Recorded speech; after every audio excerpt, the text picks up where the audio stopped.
శ్రీమద్ వాల్మీకి రామాయణమునందలి సుందరకాండము యథా తథ అనువాదము 17వ సర్గము ప్రారంభం.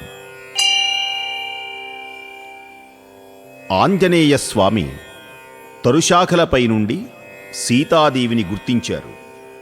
ఇంతలో కలువలతో సమానమైన కాంతి కలిగిన నిర్మల చంద్రుడు నీలముగానున్న జలములయందలి హంస ప్రవేశించినట్లు స్వయముగా స్వచ్ఛమైన వినీల ఆకాశమున పశ్చిమ భాగాన చేరాడు. నిర్మల కాంతులతో విలసిల్లుచున్న చంద్రుడు తన ప్రభలతో సహాయపడుచున్న వానివలే చల్లని కిరణములతో ఆ మారుతిని సేవిస్తూ ఉన్నారు. పిమ్మట హనుమంతుడు బరువుతో నీటిలో కృంగిపోవుచున్న నావవలే శోకభారంతో కృంగిపోవుచున్న పూర్ణ చంద్ర ఆనన అయిన సీతాదేవిని చూచారు. వాయుసుతుడైన హనుమంతుడు సీతాదేవిని స్పష్టముగా చూడాలి అని కోరిక కలిగింది. దృష్టిని అటూ ఇటూ ప్రసరింపచేశారు. అప్పుడు ఆయనకు ఆ సమీపముననే భయంకర ఆకారములో ఉన్న రాక్షస స్త్రీలు కనిపించారు. ఆశ్చర్యం కలిగింది. ఒక కన్ను కలిగిన వారు కొందరు, ఒకే చెవి, తల చుట్టూను వ్యాపించి ఉన్న చెవులు కలిగినది, చెవులు లేనిది, శంఖు వంటి కర్ణములు కలది, తల వరకు వ్యాప్తమైన ముక్కు, శరీరమునకు మించిన తలగలది, సన్నని పొడవైన మెడగలది, చింపిరి జుట్టుతో కొందరు, జుట్టు లేక మరికొందరు, కేశములనే కంబళముగా ధరించినటువంటి వారు కొందరైతే, వ్రేలాడుచున్న కర్ణములు లలాటములు కలిగినటువంటి వారు, వ్రేలాడుచున్నటువంటి పొట్ట స్తనములు కలిగినటువంటి వారు కనిపించారు.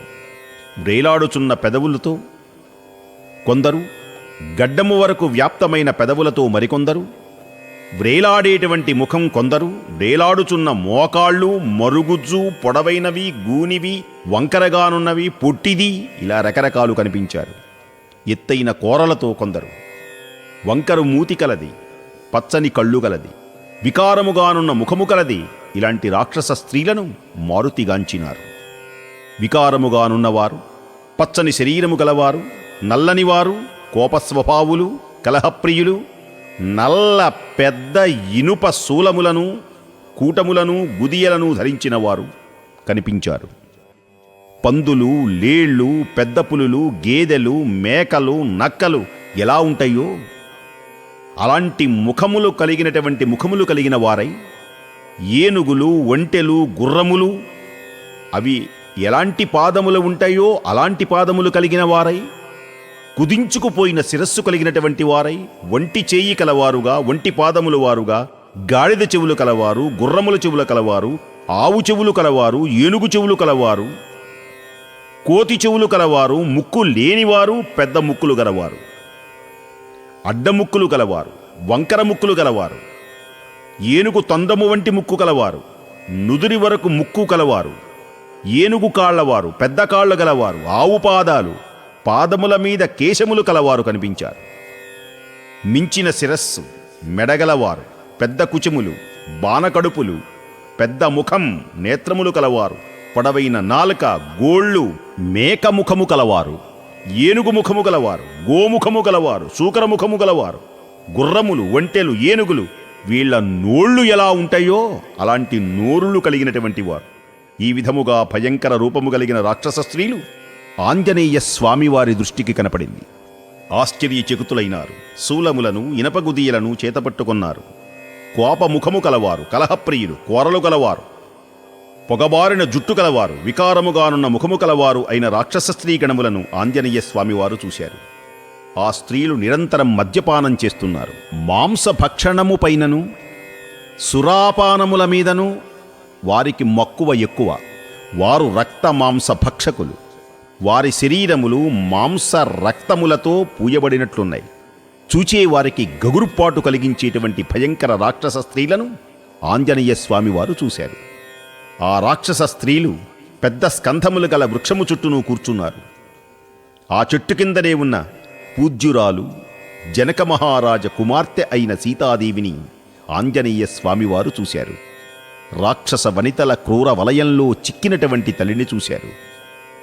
జానకిని సందర్శించడం వల్ల ఆయన మహానందభరితుడై, దివ్య తేజో విలాసితుడై ఆనందంతో ఒక్కసారి ఉర్రుతలుగిపోయినారు ఆంజనేయ స్వామి. శోకతప్త అగుట వలన ఆమె వన్నె తరిగి ఉన్నది. ఆమె కేశములనీయు ధూళితో నిండిపోయి ఉన్నాయి. పుణ్యము తరిగి శోకమనేటువంటి సముద్రంలో పడిన ఒకానొక తారలా నిస్తేజమై ఉన్నది తల్లి. పతివ్రత ధర్మములను పాటించుచు రామ రామ రామ అంటూ రామనామాన్ని జపిస్తూ ఉత్తమ శీల సంపన్న అయినటువంటి ఆ తల్లి భర్తృదర్శన భాగ్యము లేకపోవుటచే అతి దీనురాలై విలపిస్తున్నది. శ్రేష్టమైన ఆభరణములను ధరింపక ఉన్నను ఆమెకు పతి ప్రేమయే ఏకైక భూషణం. పతివ్రతలకు నిజమైనటువంటి అందము ఏది, నిజమైనటువంటి అలంకారము ఏది అంటే పతి సేవయే స్త్రీకి నిజమైనటువంటి భూషణం.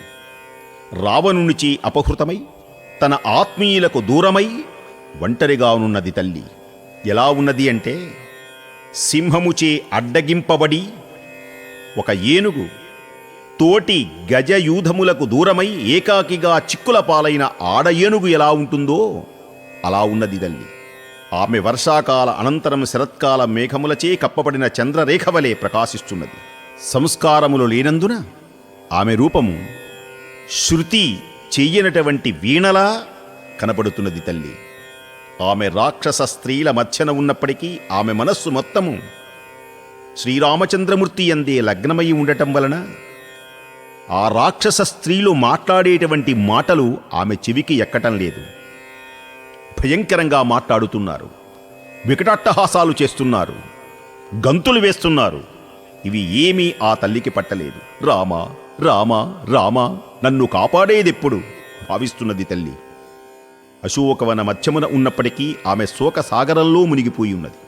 అచ్చట రాక్షస స్త్రీలచే పరివృతమైన ఆ జగన్మాత గ్రహములచే చుట్టబడిన రోహిణి వలె, పుష్పములు లేని లతవలే నిస్తేజమై ఉన్న సీతాదేవిని ఆ మారుతి కాంచినారు.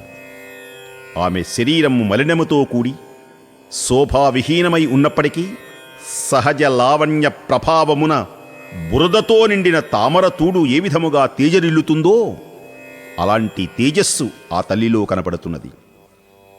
నలిగి మలినమైన వస్త్రము దాల్చింది. లేడి పిల్లవలే బిత్తర చూపులు చూస్తున్నది. అలాంటి తల్లిని చూశారు. రాక్షస వనితల క్రూర వలయంలో చిక్కి దీనవదనయై ఉన్న ఆమె తన భర్త అయిన శ్రీరామచంద్రమూర్తిని పరాక్రమమును బాగుగా ఎరిగినటువంటిది కనుకనే ధైర్యముతో ఎవ్వరికిని తలవంచనిదై నన్ను కాపాడగలిగినటువంటి వాడు నా రామచంద్ర ప్రభువే అనేటువంటి ధైర్యంతో తల్లి ప్రకాశిస్తున్నది. చక్కని నేత్ర సౌందర్యము గల సీతాదేవిని ఆమె శీలమే రక్షింపబడుతున్నది. మనోహరములైన చూపులతో ప్రకాశిస్తూ భయముతో అటూ ఇటూ చూచుచున్న ఆడలేడి వలె ఉన్న ఆ సీతాదేవిని ఆంజనేయ స్వామివారు సందర్శించారు. ఆమె తన వేడి నిట్టూర్పులచే చిగుళ్ళు తురిగిన వృక్షములను కాల్చివేస్తున్నదా అన్నట్టున్నది. శోకముల రాశివలే ఎగసిపడుతున్న దుఃఖ తరంగముల వలె ప్రకాశిస్తూ ఆభరణములు లేకున్నప్పటికీ చక్కని అవయవ సౌష్ఠవ సౌందర్యంతో శోభిల్లుతును క్షమామూర్తి అయిన ఆ సీతాదేవిని ఆంజనేయ స్వామివారు చూచి ఆనందించారు. అందమైన కన్నులు గల ఆ సీతాదేవిని చూచుటతోడనే ఆ హనుమంతుని నేత్రముల నుండి ఆనంద అశ్రువులు ఒక్కసారి జలజల జలజల రాలినాయి. ఆహా, నా తల్లిని సందర్శించాను, నా జన్మ ధన్యమైంది. ఆంజనేయ స్వామి రాముల వారిని స్మరించారు. శ్రీరామచంద్ర ప్రభునకు అంజలి ఘటించారు. సీతా దర్శనముతో ఆనందభరితుడై రామలక్ష్మణులకు నమస్కరించి ఆ మహావీరుడు ఆకుల చాటున దాగి ఉన్నారు. ఇది శ్రీమద్ వాల్మీకి రామాయణమునందలి సుందరకాండము యథా తథ అనువాదము 17వ సర్గము సమాప్తము.